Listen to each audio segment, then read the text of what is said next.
Pumanaw po sa edad na 19 ang social media personality at artist ng Status by Sparkle na si Emmanuel Atienza.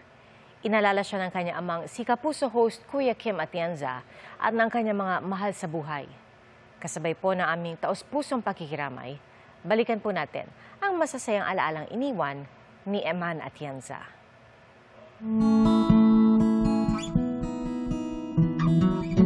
Adventurous, full of life, artistic at expressive. Ganyan nakilala ng marami ang social media personality at Status by Sparkle artist na si Eman Atienza. So excited for this opportunity to... Anak si Eman ng mga kilalang personalidad na sina Kapuso host and news personality Kuya Kim Atienza. Papa, ano na? At Philippine Eagle Foundation President Felicia Hong Atienza. Apo siya ni dating Manila City Mayor Lito Atienza. Mahal kita, Lolo. Pero bumuo ng sariling pangalan si Eman bilang isang content creator. Magandang gabi ulit mga kababayan.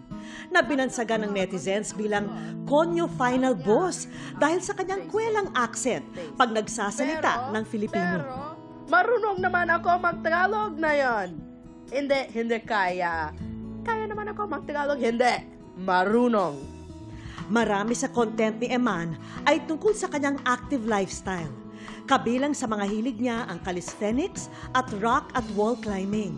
Vocal si Eman sa iba't ibang issue o kaya nagbibigay siya ng hot takes. I feel like this is a really hot take and I might get a lot of hate for this, but I just... Ang isa sa mga paksang pinaka-open siya ang tungkol sa kanyang mental health.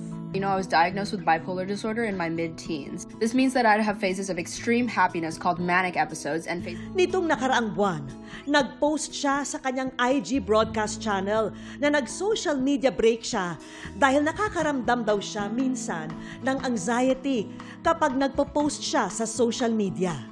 Na ginagawa lang naman daw niya for fun at para express ang kanyang sarili. Hi guys, I just moved to LA. Bumalik din siya sa social media at ibinahagi ang kanyang buhay ngayon sa Amerika. Pero kanina, malungkot na ibinalita ng kanyang pamilya ang pagpanaw ni Eman sa edad na 19. Ayon sa kanyang pamilya, lubos na kasiyahan at pagmamahal ang dinala ni Eman sa kanilang buhay at sa lahat ng mga nakakakilala sa kanya. Lagi raw niyang ipinararamdam sa kahit na sino na may nakikinig sa kanila at hindi siya natakot na ibahagi ang kanyang mental health journey. Nakatulong daw ang kanyang pagiging totoo para maramdaman ng iba na hindi sila nag-iisa. Bumuhos ang pakikiramay at pagdadalamhati mula sa kanyang Sparkle GMA Artist Center family, kanyang mga kaibigan sa loob at labas ng showbiz industry. At mahal kita, mga kababayan. Hiling ng pamilya Atienza, alalahanin si Eman sa pamamagitan ng pagsasabuhay ng kanyang mga katangian tulad ng kanyang malasakit, katapangan at paggawa ng kabutihan sa araw-araw. Mga kapuso, maging una sa saksi. Mag-subscribe sa GMA Integrated News sa YouTube para sa iba't ibang balita.